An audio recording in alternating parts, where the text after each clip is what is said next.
There they are, my friends. Welcome, welcome, welcome. Glad everybody could make it in today for Networking Mastery. We are ready for a new week. This is week 3 of Networking Mastery. And today you're starting to see things pop and you're starting to understand that it is about the vital few. In a world where bulk and mass and oh my God, there's infinite people on the internet and we want all of this everything. We are learning that the way to really do this is to focus on one relationship at a time and build it to being a referral relationship. That is the key that you may want to jot down.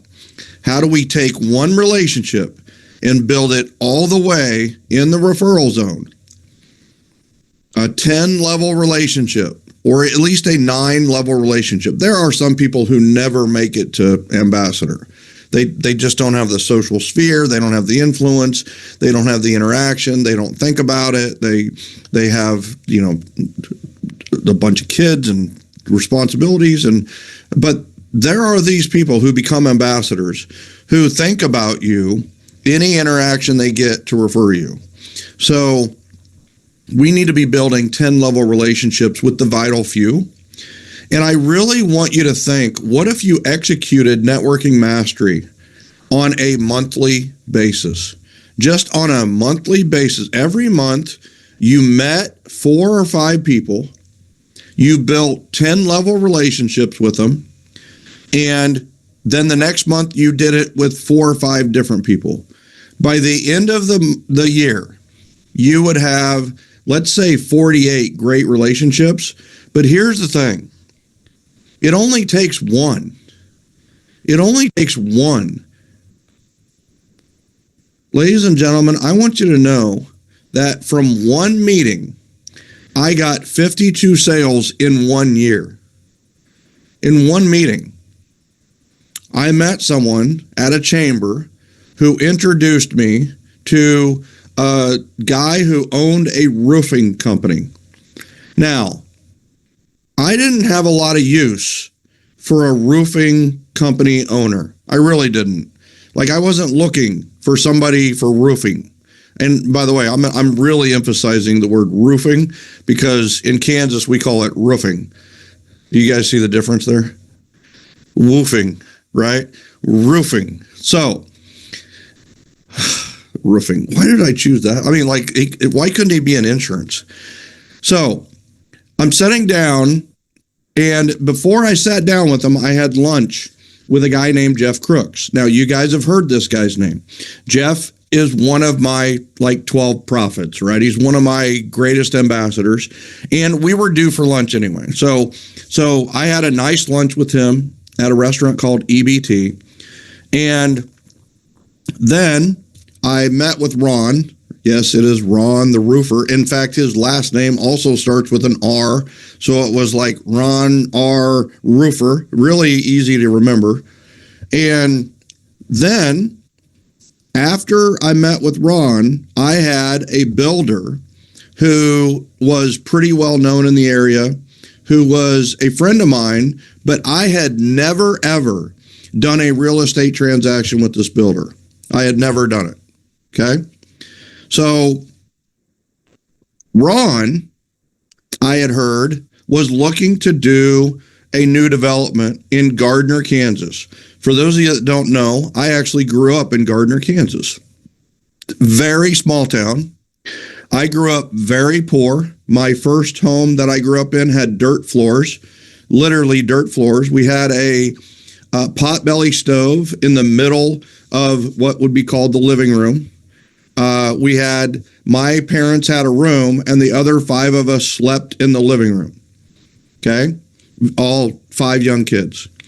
And I actually have a mark on my back to this day from where I got burnt from the potbelly stove based on some discipline that I probably deserved at the age of 5.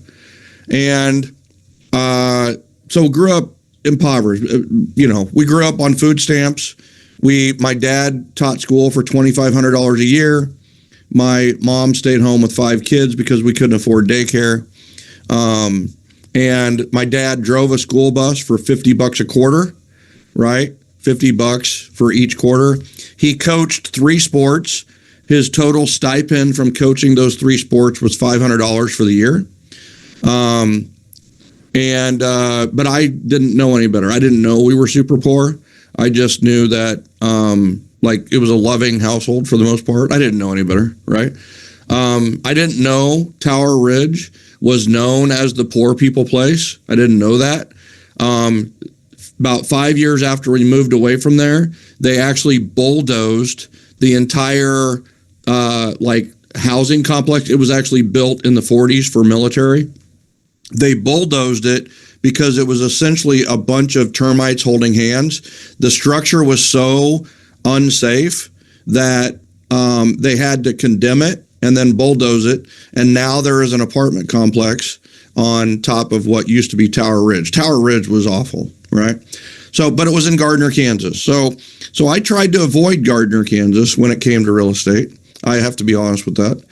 And so interestingly enough, what do you think happened when I had lunch with Jeff and Jeff met Ron, right? So Ron came in right after my lunch with Jeff. So imagine who talked the most between Jeff and Ron. It was Jeff, right? Jeff talked the most because, first of all, we already had a 90-minute conversation. He was ready to talk. He was talking. And then, who knew me more? It was definitely Jeff. So Jeff, what do you think he said? Best realtor in the city, awesome guy. You got to know this guy. And meanwhile, I went to the restroom, right? I went to the restroom so that they could talk about me, essentially. And then I came back from the restroom. Jeff was getting ready to leave. Ron was there. I talked to Ron. I asked a lot of questions about Frog, family, recreation, occupation, goals. What was his goal with this, with his next project? And then had a great conversation. It was all about him, all about them. And then I had the builder come in. Bruce was his name. Yes, it's Bruce the builder. You can't make this stuff up, people. I mean, truth is stranger than fiction. And no, Don the dentist was not the next person. I'm just saying. It was Bruce the builder. Well, I knew that Ron was looking to do a subdivision, so I thought he might want to meet with a builder, right? So they had a great conversation, right? And then I met with Bruce and talked about, hey, I am trying to find lots for you to buy and build on and this kind of thing, and had a conversation about that. It was kind of a catch-up meeting. Ended the meeting, and it was all great. Ron almost knew nothing about me, ladies and gentlemen. Ron knew because I asked all the questions during our one-to-one, just as we've been taught. Ron hired me to be the realtor on that subdivision. In Gardner, the average neighborhood sells 5 homes a year.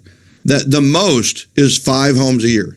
We sold 52 homes in the next 52 weeks. 52 homes in the next 52 weeks. I made over $1 million because of that one meeting where essentially he was sold by 2 other people on me.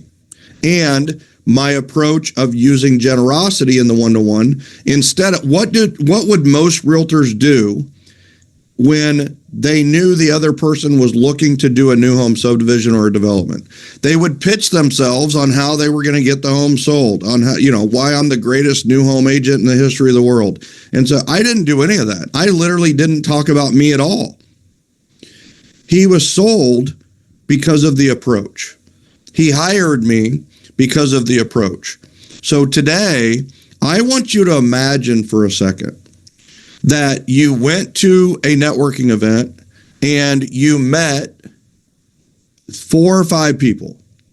Your job, what's your job? Your job is to get a one-to-one with those 4 or 5 people. Then you have your one-to-one, but instead of just doing one-to-ones all during the week, you had one-to-ones where you had them stacked. You had them stacked one after another. Now, this is the interactive part. I want you to help me here now that everybody's in the room, right? Is what is the benefit? All right. So here we go. Right. So let's call Dana. Dana's the person in charge. And I met these 4 or 5 people at this one chamber. And Dana had suggested all 5 of the people. All right. We good on setting the scene?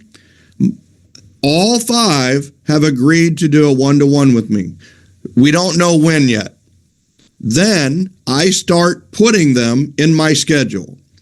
Now, when should I put them in my schedule?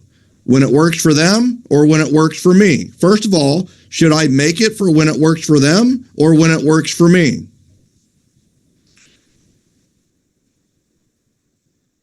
Yeah, William got it, right? Jesse gets it. But here's the thing, Jesse and William. Do most people think that way? No, not in networking. Most people think, well, I'll just meet the financial planner at 7 a.m. at some breakfast place and like hate every minute of it and be late and not even like the food that's served at First Watch or whatever it may be. How do you not like the food at First Watch? But here's the thing, right? No, the answer is you're going to meet when it's good for you. That's the first thing. You're like, well, that's not very generous. It's proactive is what it is, right? Now, what's even better than meeting with them at a time that works best for me, right? What if I put them back to back to back? What if I met with one at 1, one at 2, one at 3? What is the benefit of that? Are there any benefits? Yes. What are the benefits? They run into each other and they sing your praises or whatever in between. Yeah, but here's the thing. So they we get it at a like a random level. But is this random? No, this is super strategic because they're all from the same chamber. Do they know each other? They all know each other. But how do they know each other? Do they know each other at do they know each other like that's a 10 insurance agent? Like that's a big dog. They know each other at a 10 level. So if I am meeting with 3 10-level people, what does that make me in their eyes? Just by meeting with them, what does that make? It makes me a 10-level person. It makes me not just a 10-level person. It makes me a 10-level professional, which is even more referable. I am instantly referable to all 4 or 3 of the people, and I didn't say a word. I did not say a word. I did not promote myself. I did not market myself. I didn't follow up with my business card. I didn't follow up with a flyer. I haven't even used the spectrum of solutions yet. I haven't even done a success story yet. Just simply from the strategy, I am referable. Ladies and gentlemen, that's 7L in a nutshell. You become more referable simply by doing the things that are outlined in this. Yes, they're based on love, generosity, and appreciation. And there is a difference between influence and manipulation. And the difference is intent. My intent is to love on them forever, right? So I just want you to imagine where we're at in the game at this point, where we're at in the play, and realize that it hasn't cost you a single penny, and yet you are now 10-level referable. So I'm going to dive deep into these strategies today to show you like how to do this. And you got to realize, huge introvert and very low self-esteem when I was starting this. And I hadn't done anything in life. I hadn't done anything in life when I was starting to implement these things. I was just here to learn and like meet people because somebody said you got to meet people. And I interviewed the interesting. And that's what and then things started to get busy. So I had to be proactive with my scheduling. And that proactivity turned out to be an even bigger opportunity. So let's talk about that today. Session 5 already. Can you believe it? Halftime on the show. If you love it, thumbs up, subscribe. I'm just kidding. All right. So, all right. Once again, we're not talking about calling anybody you don't know, texting you anybody you don't know. Please check DNC list for anybody that you might think is a stranger. All right. So, networking mastery agenda. Once again, we talked before that you're like, no, from now on, I have a network, I have a community, and I am the mayor. I am the PIC for my community. I am the one in charge. So I'm going to take control of the experience that people have with me. You might want to write that down in your book. I'm going to take control of the experience people have with me. Because guess what? It is an experience when people meet you. It is an experience. And what if you were in control to deliver the best experience or a life-changing experience for the people who met you? And you are. Week 1, we talked about taking control of the introduction. Like, don't just wait for introduction to happen. You need to initiate introductions. How do we initiate introductions, right? We use social media, we use Triangle of Trust and the people we know, and one of the best is going to a networking event with the strategy of the 7 steps to connecting with connectors. Week 2, last week, was taking control of the conversation. Not dominating the conversation, you high eyes out there, you really cute people. I get it. You want to dominate. But the best thing to do is take control of the conversation. And how do we do that? With questions. Focusing on questions. It's not exactly what to say. I hate that. It's exactly what to ask. We need to know exactly what to ask. Asking is more powerful than anything we say. Period. You can do more with a powerful question than you ever could with a really witty, cheesy slogan. Trust me on that. With the mayor team, we're not number 1. You are. You know what I'm saying? All right. Week 3, take control of the environment. This week, we are going to take control of the environment, which if you've read, any books on negotiation, take control of the environment. If you've read any books on sales, take control of the environment. You need to have control of the environment, because if you have control of the environment, you can take control of the experience. Once again, what are we doing? Taking control of the experience when people meet us.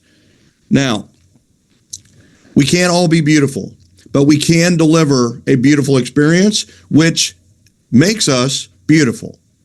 And that's the truth. So here's the other thing. I talked earlier about meeting with Ron. When we talk to each other on the phone. Now, if I had said, I'll just come off here real quick. If I had said, Ron, hey, listen, come to my office, my real estate office, and meet with me. Why would he maybe say no to that proposal? Why would he say no to coming to my office? Because it's kind of threatening. It's threatening, right? And there's a bunch of real estate agents around, and we're still in the privacy phase of the development, right? And it might get out. And there's now here's the thing. Ron says, meet me at my office. Here's the thing. Why do I want to say no to meeting him in his office? He can get distracted. So he could definitely be distracted. What else? Tricia, say it. Tricia B. He has home field advantage. Yeah, control the Yeah. So he would have control of the environment. He would feel comfortable. He would have home field advantage or home court advantage, right? You could be late. Right? And I could be late. I could definitely be late.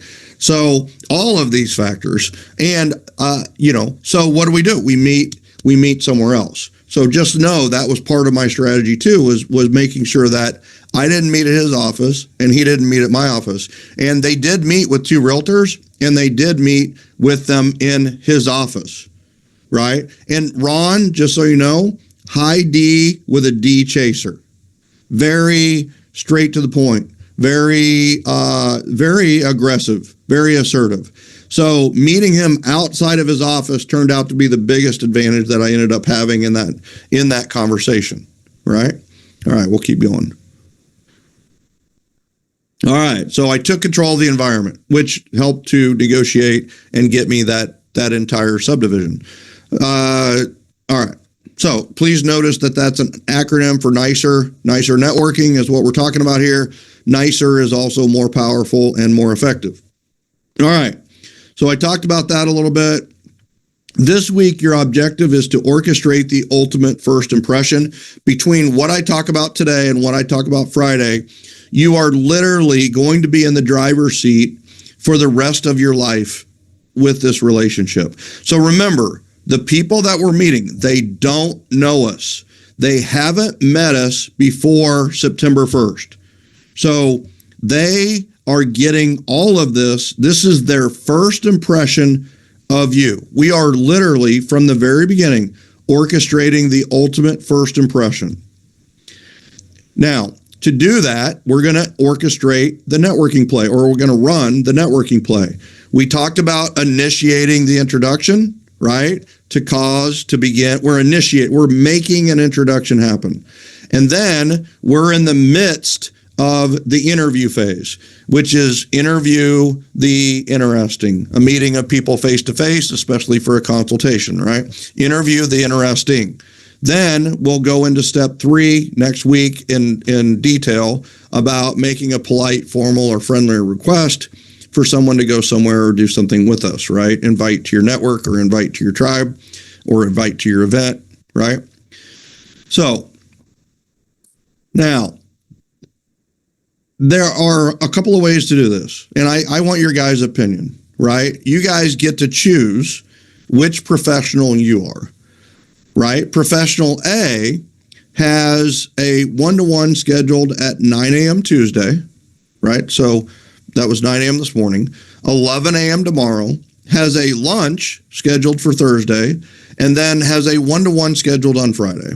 Okay? So that's their schedule. And then Agent B has one-to-one scheduled 11:30 to 1 for lunch, 1 to 1:30, 1:30 to 2, and then 2 to 3, all on Thursday. Which schedule do you want and why? What is your answer, A or B? And there's no wrong answer here, by the way. I'm just going to ask why, right? So A or B. So Tina, come on. Why would you say B? Well, I would say B because you can control the environment, and obviously control the location. You can control your time, bottom line. Yeah, and you control your time, right? All right. So you're kind of controlling your time in A too. So who was someone that said A? So Deborah K., you said A, right? So what do you like about the A schedule over the B schedule? Well, you start earlier. I think the first appointment was 9 o'clock, right? If I looked at it right. Well, that was Tuesday, 9 to 10. Then you're done networking. And then Wednesday, there was an 11 a.m. Thursday was a lunch. And then Friday was an afternoon appointment. Oh, maybe I looked at it wrong. Yeah, maybe. I don't know. But, all right. So knowing what you know now, which do you want, A or B? I have to look at them again. All right. Probably so B.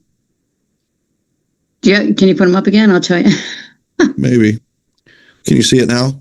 No. Okay, so let me see. 11:30 to 1. Yeah, I think I would have to go with B. How come? Well, you're doing it all in one day. Yeah. Okay. I like it. I like that's. And that's I did do a definitely- power. I finally did my first power one. I was only 2. I mean, I did one and then another one. Yeah. And it is So you powerful. went back to back. You stacked. Yeah. Did you first stack? Thanks to William, he encouraged me to do that. He's talking about how powerful his was. So I've never done that. I don't know why, but I'm going to start doing that. But I am meeting at the same place now. And All right, quit it. You're giving away all the future sessions of Networking Mastery. All right. So Jesse Gomez. So first of all, you just want us to know why we're picking the time slot, right? Yeah, why A or B? B. That's what you just want me to answer. Yeah, that A or question. B and why? I could see reasons for A, just so everybody knows, and I could see reasons for B. And I've done the A also, but I prefer the B. And the one thing I got to remember to do, like, I don't know, I'm not sure if I'm letting this out. But when they do that B and you say you step away to the bathroom, I got to do that. Yeah. I think I missed that part. It's where all I didn't- staged. Yeah, I didn't do that. So Yep. oopsie on me on that one. All good. Denise Moyer, A or B? Well, I think B is more efficient, but being in a large city and having clients all over the city and wanting to network outside of just one particular area, A would work better for me because it would allow me to attend different things in different parts of the city and still control my time. So does Houston not have any traffic? It does.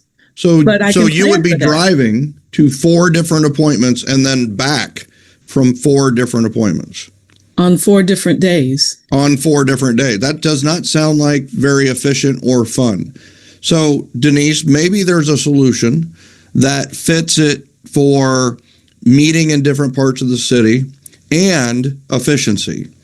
And so I would coach you like I did the grind team in Lake of the Ozarks. At Lake of the Ozarks, their clients were not from the Lake of the Ozarks.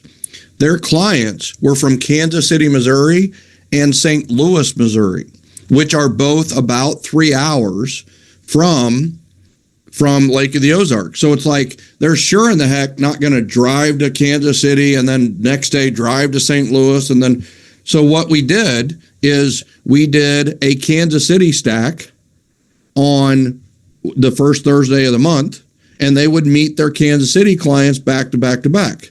And they would try to network with as many of their Kansas City people as they could. The third Thursday of the month, they went to St. Louis and did the exact same thing, but they just did it with St. Louis people. So you could do that at a less major scale. You could do North Houston on, the first Thursday, and you could do South Houston on the third Thursday. And you could stack them. And then the beautiful thing is whatever else you've got scheduled in that part of the city, you can just do it while you're already over there. And you can make it just a full day of doing North Houston stuff or South Houston stuff. And it doesn't matter. It could be East Houston, West Houston, it could be one neighborhood, could be another neighborhood. But instead of networking sporadically, you networking with 100% intent and efficiency, right? Okay. Is the day of the week important? No, not necessarily. The day of the week is not important, but I will tell you Mondays are awful for one-to-ones. They're awful. Tuesdays are less awful. Wednesdays are great. Thursdays are great. Fridays are 50-50. Now, I can tell you that in Fort Lauderdale, Florida, Tara Carter did really, really well. On Fridays, she would do 1 to 2, 2 to 3, 3 to 4, and then she would have happy hour 4 to 6 with anybody that wanted to come by to her home court advantage. So you can, fit it to your clientele.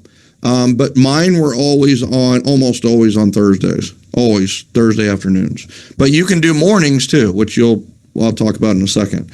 So there is no right or wrong answer to how you do it. But I can be pretty convincing that we should probably go with Schedule B. And if you're an I, behavioral style, if you're a DI or an SI or a CI, or an I with an I chaser, you better do B. You better do B. Because otherwise you're going to be late 4 times.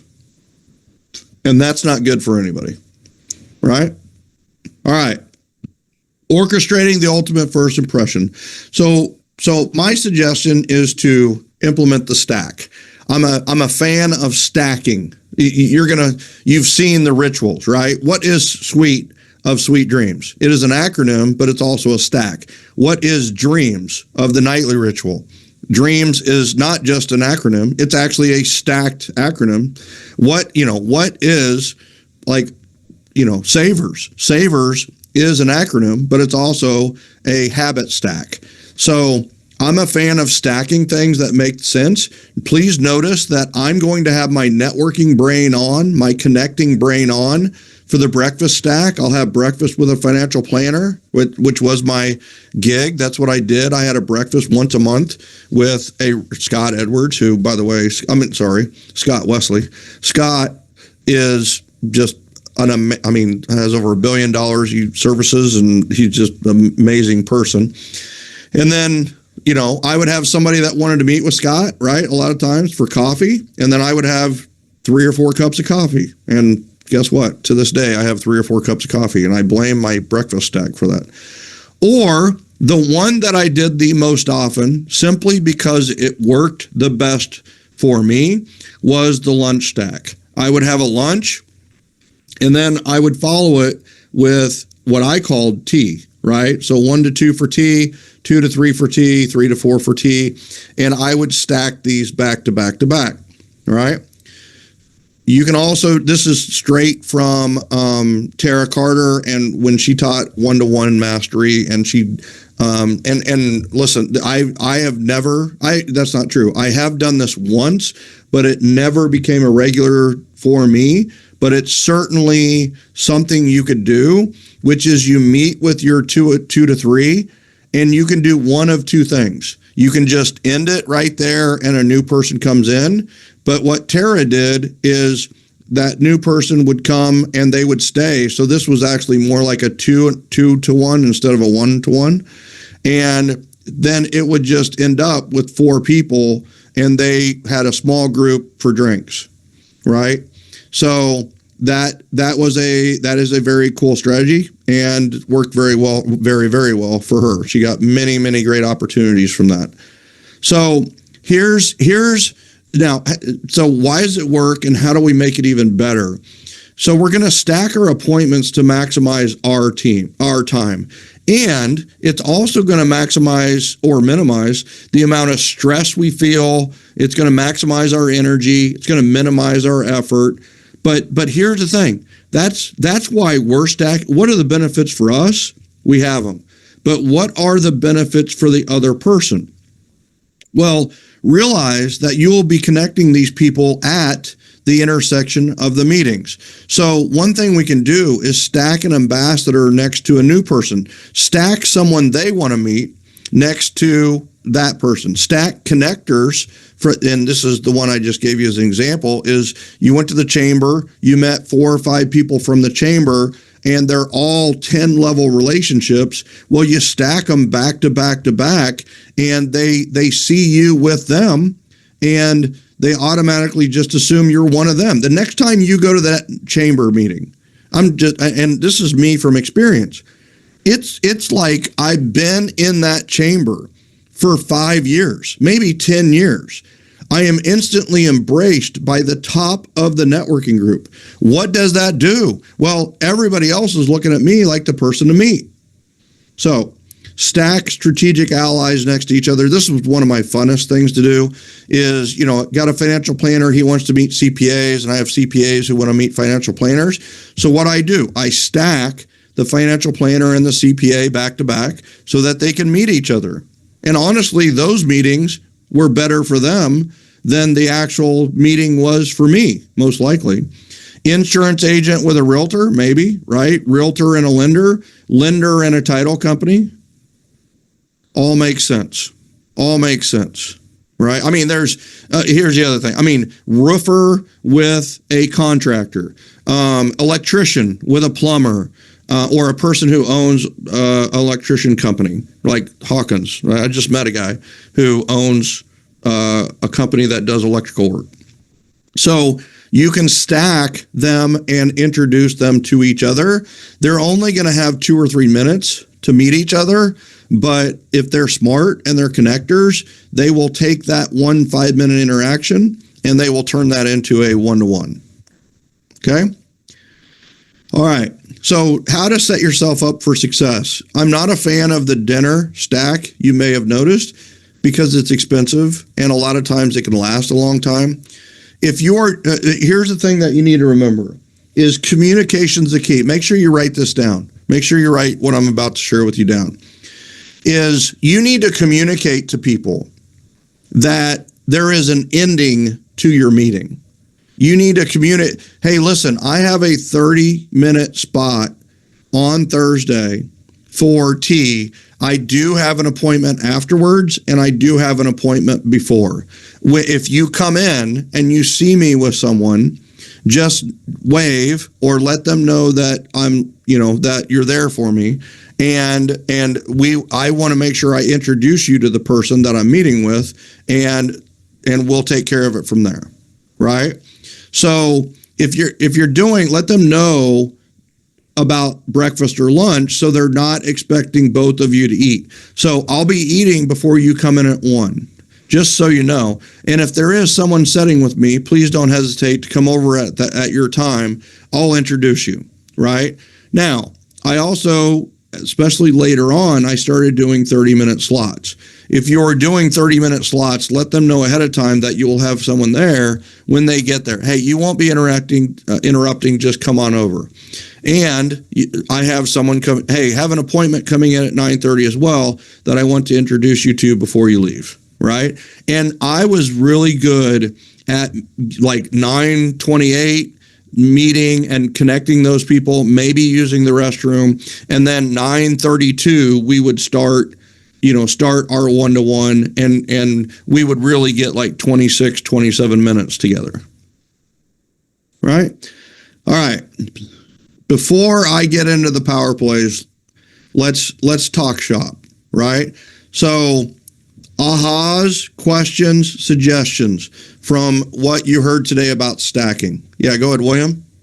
So I've actually done a couple of stacks. I want you to know that because of the D part, we always question everything, like how is it going to work? After doing it, I'll never question it working. If you haven't done a networking stack, do it. And if you're intentional about the people that you put back to back to back, like he's recommending, I promise you, everybody thinks you're like this magical wizard who has everything organized and you're the greatest thing since sliced bread, and they just throw referrals at you. It's ridiculous. And then what do? They tell everybody else, which it builds that momentum, which was awesome. The question I have is that if you do have somebody lingering, which happens from time to time, what's the nicest way to say get out of here?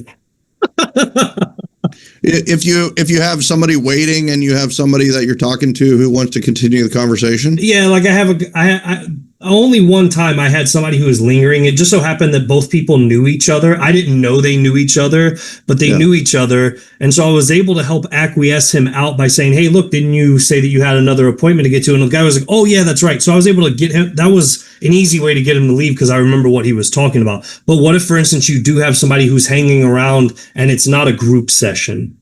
Yeah. Well, the first is communication beforehand. And I just covered that is, hey, make sure they know. If they don't know that you might be meeting with someone up until the last moment, they might be like, well, he forgot to meet with me, or this is going to be awkward, or whatever it is. So communicate that. Then communicate with them. Hey, listen, I have this scheduled for 30 minutes. It's probably not long enough, but at the very least, we get a chance to meet and I can learn more about you and how to refer you. But I do want you to know that at 9:30, I do have someone that's coming in to meet with me. But here's the thing. They're not just coming to meet with me. I really want to connect you two because I really think they could be a benefit to you and your business. So, just know at 9:30, my alarm's going to go off and I'm going to introduce you to somebody who could be even more valuable to your business than me. Right. So really just communicating beforehand that there is going to be a connection at the intersection of the stack. Right. And then, what do you do with the last appointment sometimes is and I'm exhausted. You guys know me, from being on Zooms and everything else, but I'm a huge introvert. If I had 11:30 to 1, then I had a 1 to 2, 2 to 3, and then I have a 3 to 4. By 4 o'clock, I'm literally ready to claw my eyeballs out. Like I'm done. Like I am toasty. Like and so it's like, man, I've had that person that like at 4:10, they're just starting to tell a story. Right. And it's like, oh, man, you know what? I've got an appointment that I've got to get to. And here's the thing. Does anybody know? Tommy, you can't answer unless nobody else gets it. I do have an appointment 4 to 5. I have an appointment every day when I was in real estate from 4 to 5. Does anybody here know or been around long enough or read 7L enough times to know what was my appointment 4 to 5 p.m.? White space? It was not. White space was 3 to 4 on non-networking days. Good guess, though. Was that Love return that. calls, emails, texts, that type of thing? That is it. Return calls and text messages. That's it. 4 to 5 p.m. Yep. That is it. Proactive communication. But here's the thing. Can I say, oh, you know what? I've got to return calls and texts right now. No, they don't see that as, but if you say I have an appointment 4 to 5 that I'm already late for, then they go, okay, that's great, right? Language matters, words matter. And here's the other thing. I made a promise to myself to return calls and texts. Do I have an appointment 4 to 5 p.m.? Yes, it's called integrity. I'm going to be calling those people back. I'm going to be texting those people back. But please notice, I didn't return any text or return any calls between 11:30 and 4 p.m. I wasn't on my phone when I was with people. All right, Divya. Yeah, Michael. So you said in the meeting that you had with the roofer, Yeah. you didn't tell anything about yourself. You just asked the question. So my question is, do you ask the magic question at all, like about if you would refer anybody for real estate needs? You don't. Oh, no way. No way. You mean the chosen one question? No. I would never. Never is probably too strong a word, but almost never. I would never ask the chosen one question at a first meeting. Almost never. I would frog. Here's the other thing, is I don't even know if I want their referrals at the first meeting. Right. I think it's more of a feeling out period. It's an interview. I definitely. And here's the other thing. A natural part of networking is the connecting period of the communication. So if I'm there an hour, there's going to be 10 minutes where we are probably going to start connecting each other to people. And so I see, and this is beyond the scope of this session of Networking Mastery, but I'm a real fan of what I would call the quasi referral system. Quasi means potential. I would actually take a connection or an introduction and I would treat it as a referral. So Divya, if we were meeting and you said that you were going to connect me to your insurance agent and then you did it, then from now on, every time we communicate, I would say, Divya, thank you so much for referring your insurance agent to me. I would just change the language from introduction to connection to referring. And now that person doesn't see them as a connector or an introducer or just a regular human. They do see themselves as a referrer of my business. Okay, right. And when I wrote a handwritten note, I would say, Divya, thank you so much for referring your insurance agent. We're scheduled to meet 1-to-1. And I just wanted to say thank you, regardless of outcome. Thank you for the opportunity. Okay. So what would the reason for the second meeting then? Because you are already taken the homework in the first meeting and you're delivering the homework. And you said What second meeting? Like you said, you won't talk about it in the first meeting, but Yeah. you would bring it up in the second meeting in the chosen one question. But what would be the reason of the second meeting? The reason for the second meeting would be to keep up with the relationship. It would be to update each other on referrals and connections. It would be to just continue meeting from I want to continue building the relationship with that person type of thing. I mean, here's the other thing you got to realize is that if you're asking all the questions at the 1-to-1 in the beginning, they don't learn anything about you or your business.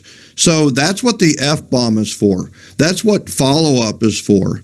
And so, we meet and then I do the 333. I text them, I email them, I write the handwritten note. You have to realize at that point, you're the most referable realtor in the history of the world to that person.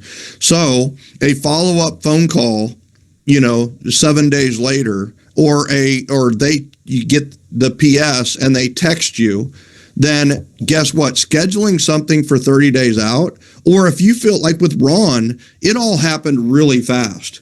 So it was like we had the first meeting, and then we had the second meeting within 7 days, and then within a month we were listing 52 homes. Like it all happened really fast. So you got to realize there's going to be meetings in there that are 100% business focused.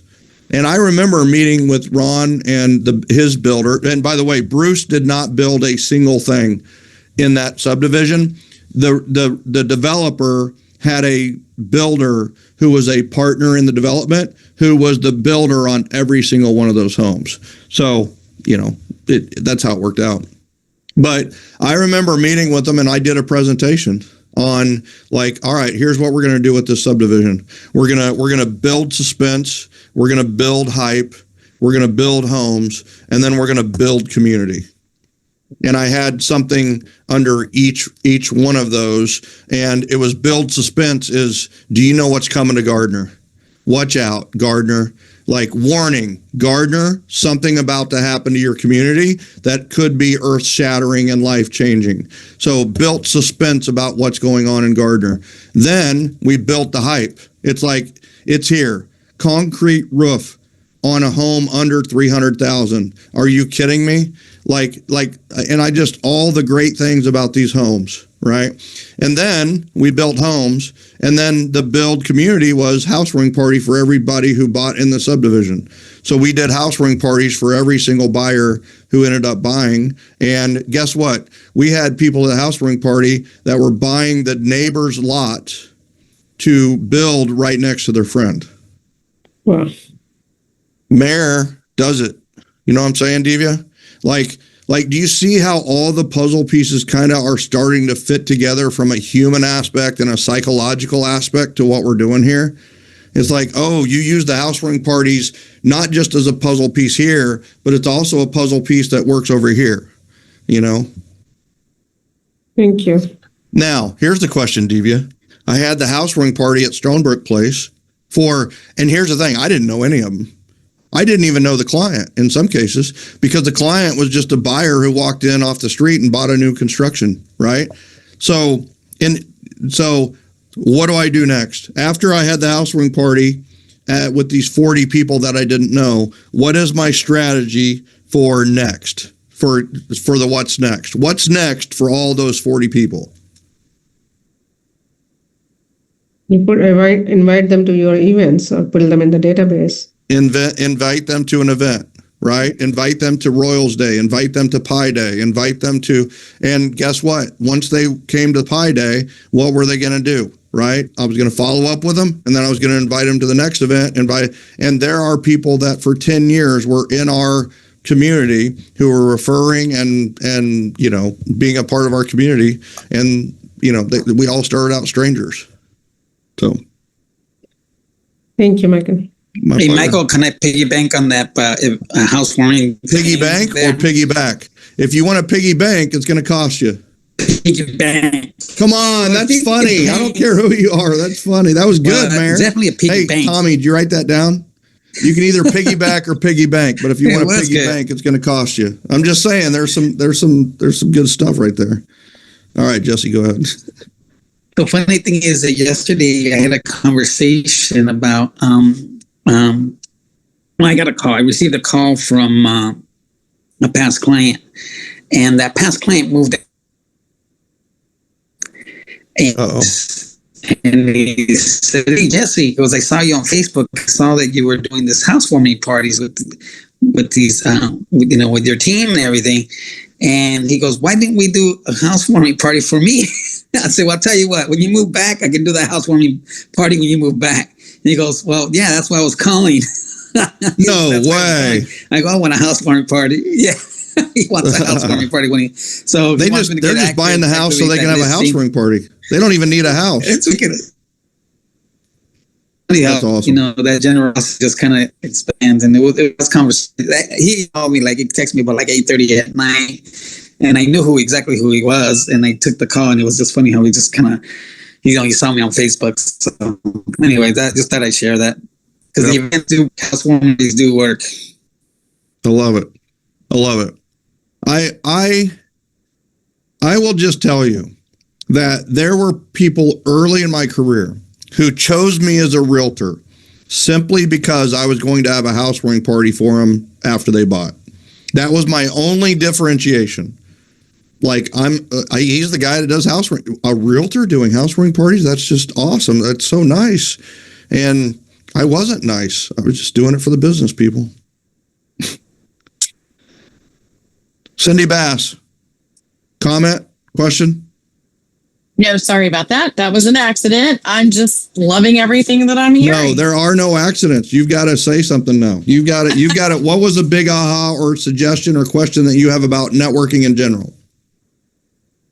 Well, I love the fact that you said to, meet with the expectation for your people that you're meeting with, and get them to understand that, you may have somebody right after them, because I've never thought about that. And that way you can end that conversation and introduce them to somebody new. So this is my first one that I've been able to listen to, this mastermind. And so that one just really stuck out to me, and one that I will be utilizing. For sure. And here's the thing. Isn't that what a really good professional does? Is really proactive with our communication. I think and here's the thing. Not only did I tell them, but I also sent them an email confirming our appointment and letting them know that I would be either meeting with someone after them, or meeting with somebody before them and after them. Or if it was the 3:00, I would just let them know that I do have to have an appointment that I have to rush out to at 4:00. So I would not only tell them through the phone call, I would remind them in the confirmation of how it was going to work. So there were, several layers of this that got communicated to them. Yeah, Tara?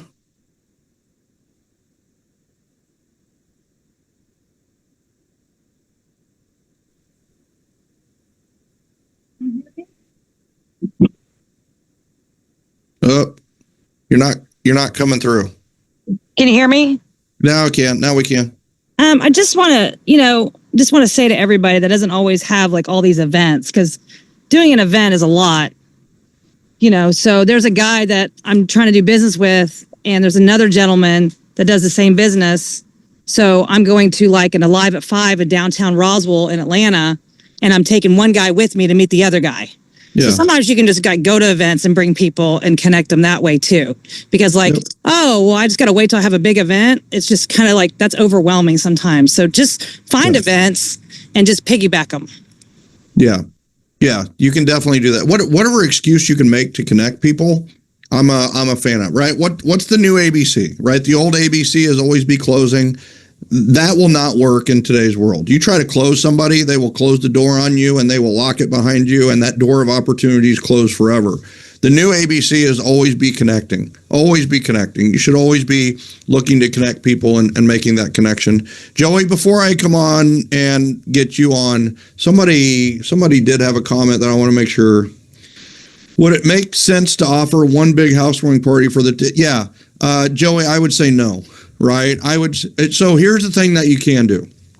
And this is what we did at Stonebrook Place, is we not only did housewarming parties, but we did neighborhood parties.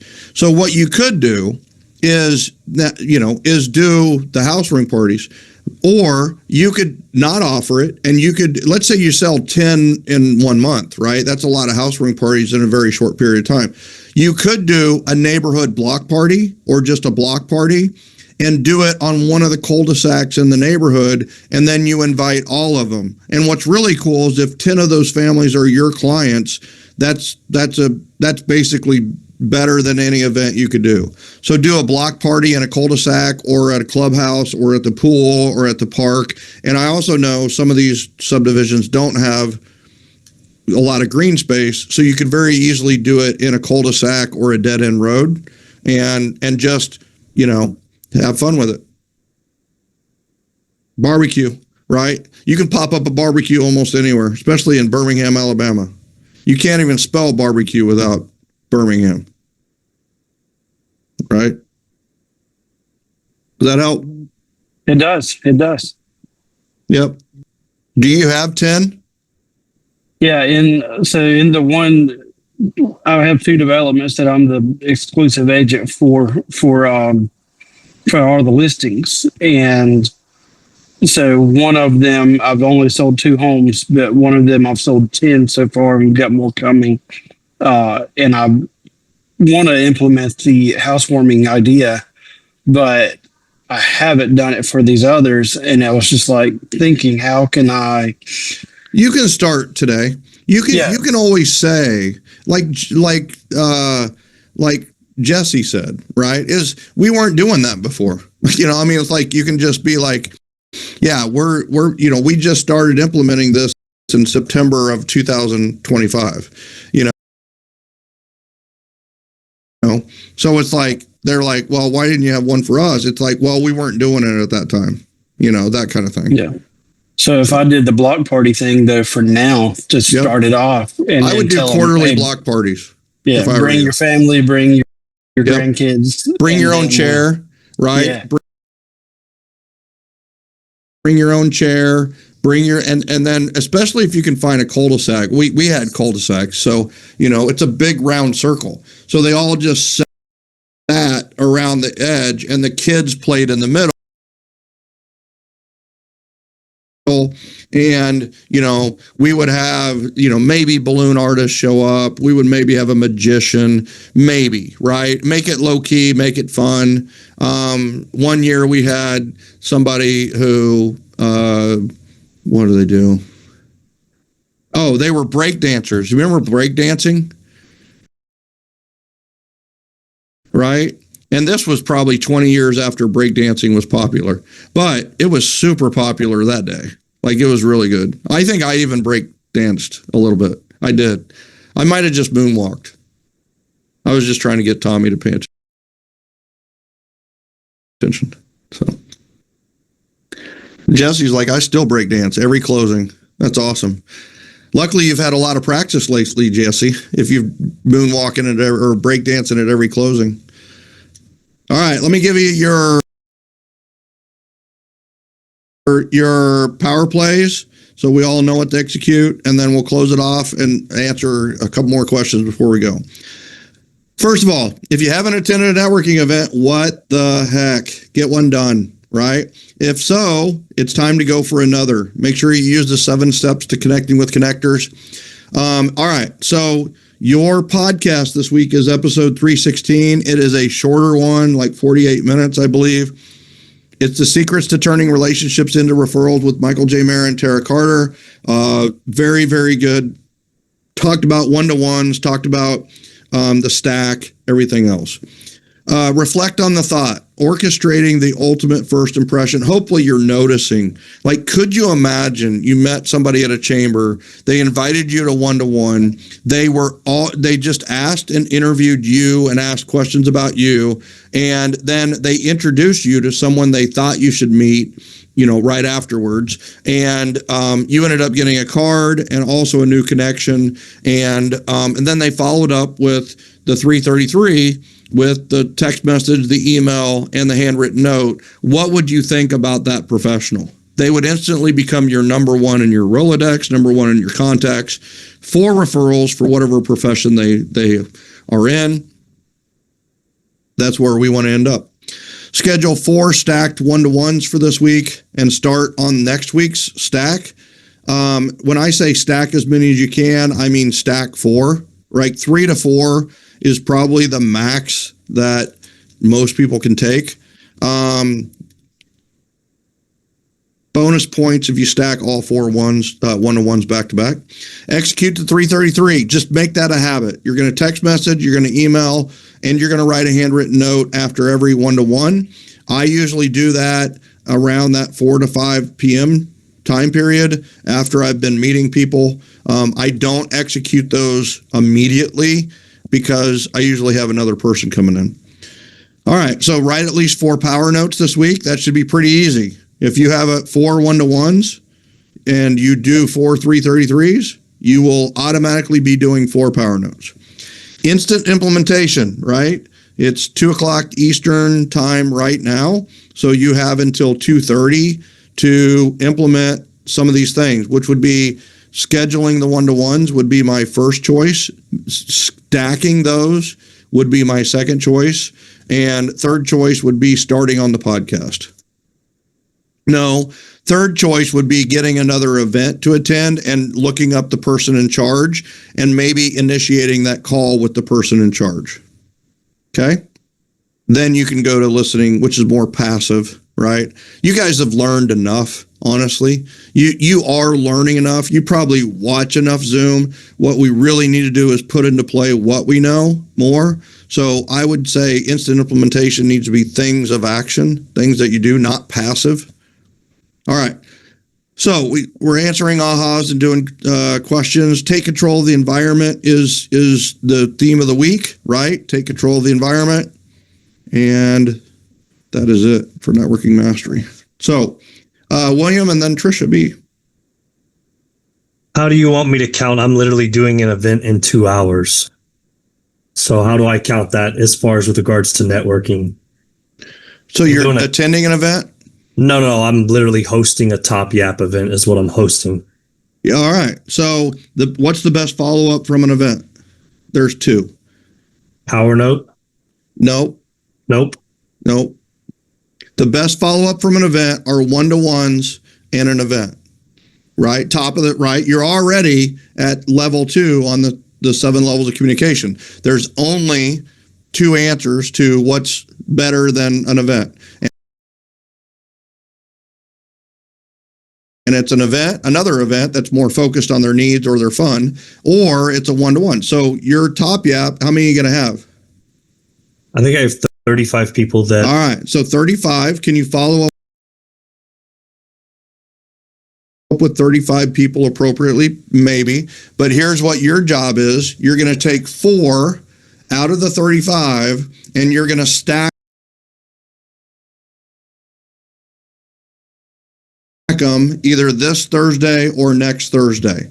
And you're going to stack them back to back to back. Just choose your 4 however you want. And maybe you choose 6 and they end up 4 because 2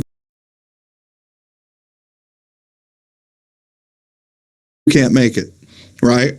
And that's your follow-up, right? And I would choose your 4 favorite people. You're the most lively, the most energetic, the biggest referral sources, the most fun, the happiest, right? Don't choose 4 sad people to meet with. I'm just saying, you can do that on Sundays. So that help, William? Thank you very much. Yeah. Trisha B. Why can I not hear you? Trish B, we can't hear you. Move your mic around, or you can type it in the chat window. Okay. Divya Kataria out of Connecticut. Divya Kataria out of Connecticut. Yes. I joined a Chamber of Commerce. And the first, they have networking event tomorrow afternoon. And then there is one on Friday as well in the evening. So it's like after business hours kind of thing, networking. Yep. And tomorrow is like lunch. So I really don't know who's organizing it. There's a sponsor for the event that they have thanked in the networking, the calendar. So I this is new to me. So I cannot go early for sure. But so when I go there, should I be asking for who is the organizer of this, or should I go to the sponsor because it says the sponsor of the event is so and so? So you have a lunch tomorrow, and you have an after hours on Friday? Yes. Which is weird for a chamber to do an after hours on Friday. I'm just saying that normal after hours for chambers are Tuesday, Wednesday, Thursdays, which are ideal. Yeah, Thursday. Sorry, it's Thursday. Okay. Thursday, there you go. Right. Yeah. All right. So here's the thing. I would call the chamber membership chair or like the highest person you can find with the organization. And I would just tell them,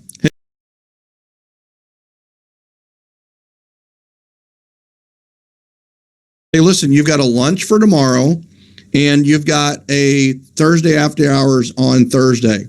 Which of those two? I am a busy real estate professional who likes to meet the best of the best people. Which of those two should I go to? And they're going to say, well, Thursday night's a little bit of a drunk fest. And the lunch is typically your financial planners, financial services people. So maybe it's going to be the lunch. Okay, great.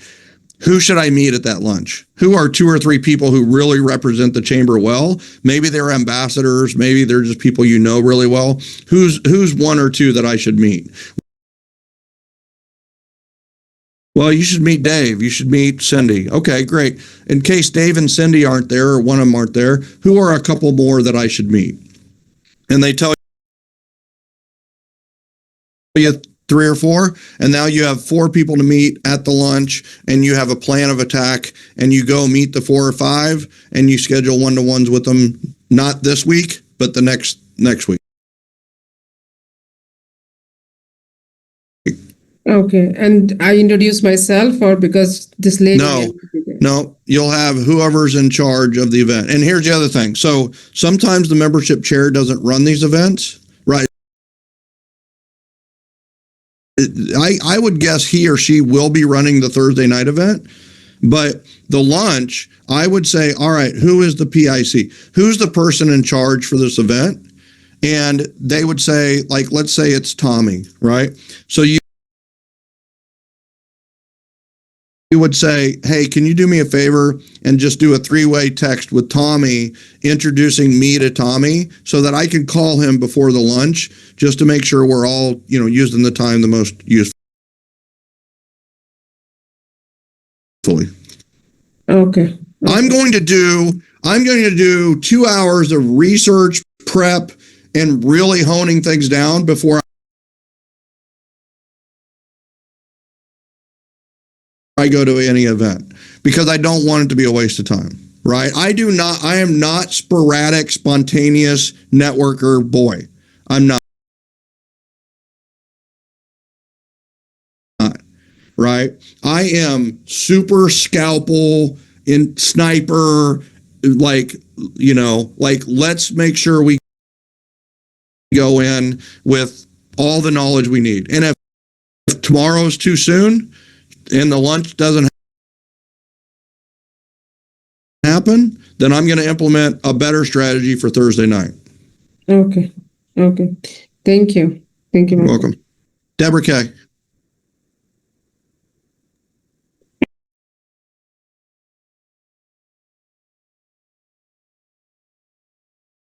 Hey, I have a question on what you just told William, because I never heard that before. In regards to his event that he's just going to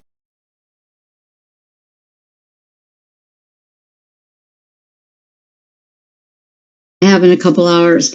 I don't know if you just said that because it's a Toppy app, because I've never done a Toppy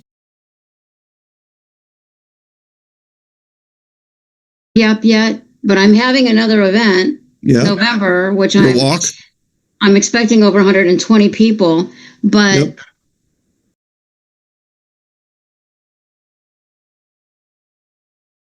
on my last event, I did a 3-way connection with a text and then followed up with, a card thanking them. Yep.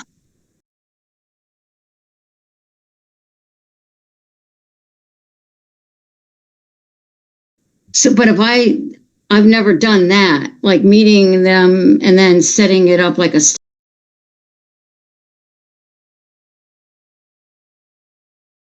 thing. Yep. So that would make a lot of sense. Is that only because it's a Toppy app?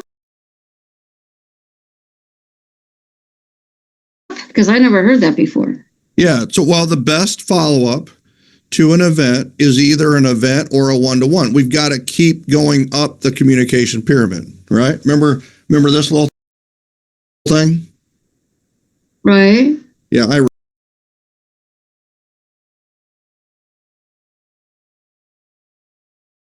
wrote that. I mean, I actually drew this. I did.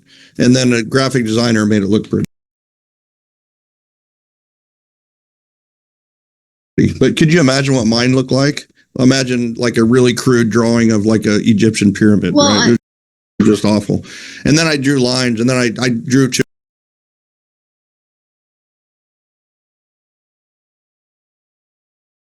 many lines. I had 8 levels of communication. I couldn't think of an 8th level, so I had to get a new sheet, and I had to make it. And then I had to figure, you go down the middle first, and then you can do 2 lines on top and 2 lines on bottom, and it makes 7. Yeah. So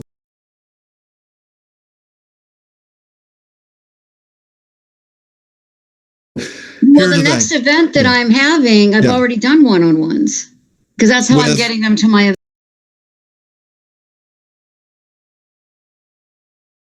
Yeah. Yeah. So your best event is are you doing door prizes at your walk? Oh yeah, I'm doing door prizes. On your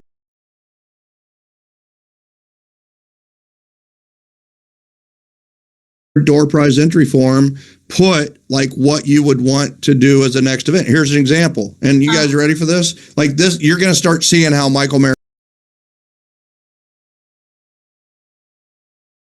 system came into place. So you need, Deborah, a board of advisors for your walk. Okay. Right?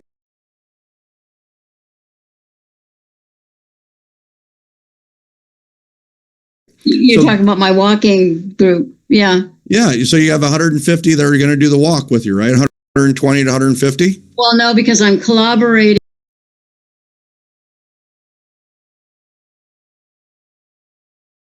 with my nonprofit and she's got about 50 that she's going to be inviting.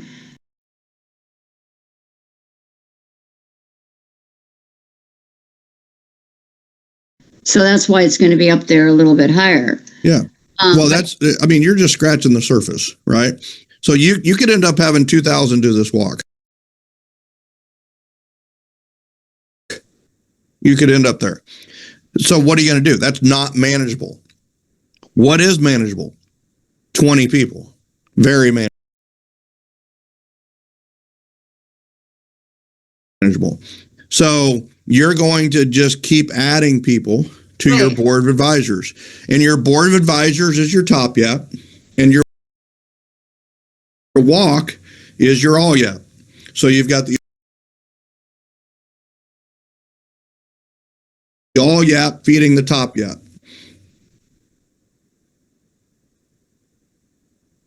Right? Okay. Yeah. Who are your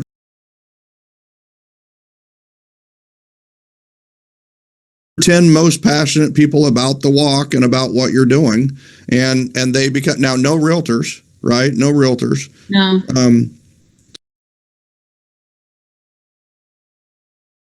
So there you go. Okay. Thank you. You're welcome. Great question. Great question. That is an implementer of the system asking an extremely high level question right there. Trisha B asked her question in the chat window. So let's see what she wrote.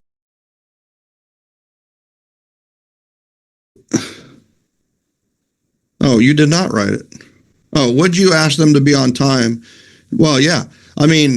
Hopefully that is assumed, right? Have I had people late? Yes. What's really cool is you're not wasting your time because the person you are with, you just keep talking to them until that other person gets there. So, you are making use of the time and that kind of thing. And so, yeah, there will be people, maybe, as you get more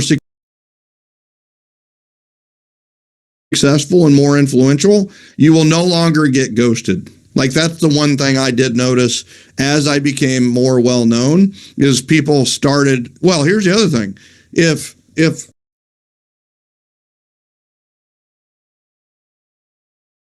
you're going, hey, listen, I have 1 hour and I have appointments before and after you, and like you're confirming, like they're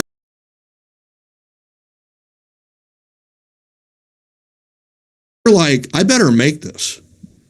Like this guy's really put a lot of energy into this meeting. So you will get, if you're like, hey, let's meet Friday at 4:00, and we'll have drinks, you're going to get ghosted because it doesn't matter. It doesn't have any purpose. It doesn't have an intention. But when they realize you're scheduling things before and after them, all of a sudden they're like, yeah. And here's the other thing. You want people to quit ghosting you? Connect them when you have the one-to-one. Like if there's someone that's like, hey, I've got somebody I really want you to meet at 2:00, they're going to be there for their 1:00 because they don't want to miss the 2:00. There's a lot of power to this entire system. There's a lot of power. And I don't have time to necessarily explain it. You've got to experience it. It really is like that. So, everybody good? All right. You have 15 minutes of instant implementation, though most of you are probably starting to realize that maybe like scheduling an hour is better after these. But today, really the focus is the power of the stacking appointments. And honestly, like start thinking of stacking as just really a smart thing to do. What are things you can stack? Can you stack going to the grocery store with going to Walgreens? Can you stack going to, can you stack some of these things to be more efficient, right? Rather than doing something Tuesday and then do another thing on Friday, and maybe those two things need to be done on the same day, back to back. Just a thought. All right. Tommy, anything to add? No, I love it. I mean, implement.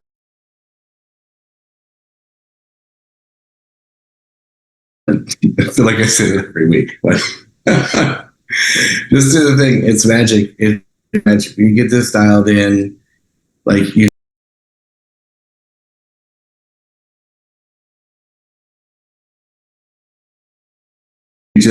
can network anywhere. You know exactly what you're doing. You just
it's beautiful and it all gets put together.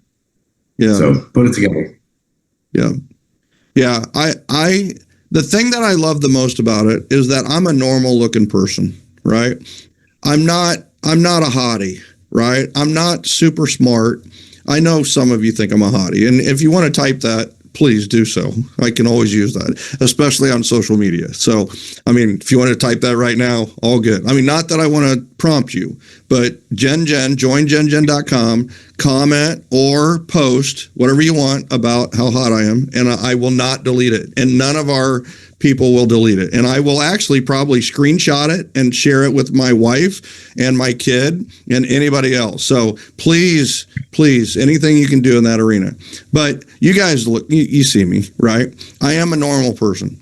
And yet, like, I became beautiful in the eyes of a lot of people because I delivered a beautiful experience. I deliver a beautiful experience. That's the key. And here's the thing. What if I told you you can be more beautiful by noticing the beauty in others? And that's really what this system is all about, is getting over ourselves and getting into others. And that's the power of this entire system. So that's my advice, right? Get over yourself and get into others and you know, find the beauty in others and you become more beautiful. I truly believe that. So I love you guys. I appreciate you. Jen, thanks for joining us at freaking 2:18 p.m. Not that you're late by an hour and 18 minutes. We love you, but what the heck? Come on. I was here the entire time. I just have to do something else in the middle. I got to make a call. And then I was like, oh, darn it. Let me leave and hop right back on. Yeah. And I'm just trying to see if anybody else has similar questions or things that I can use. Okay. Yeah. All good. All good. We love you. You're the kind of person that I could give a hard time to, right? I can't say that to Tommy. He would have like started crying or punching the wall or something. He was like, I'm just kidding. And once again, another guy I can like totally give a hard time to. If I'm not giving you a hard time, I probably don't even know you exist. Gina Miller. You know what I'm thanks, saying? Michael. All right, Jen Lou, you're awesome. Have a great one. You guys have a great, hey, network this week. This is a weapon in your arsenal. This is a tool in your toolbox. Use it, and use it very well. Focus on the vital few, and you will build yourself to the point where you have 12 prophets who speak highly of you and refer you willingly, and that's all you need. You guys are awesome. I'll see you, everybody.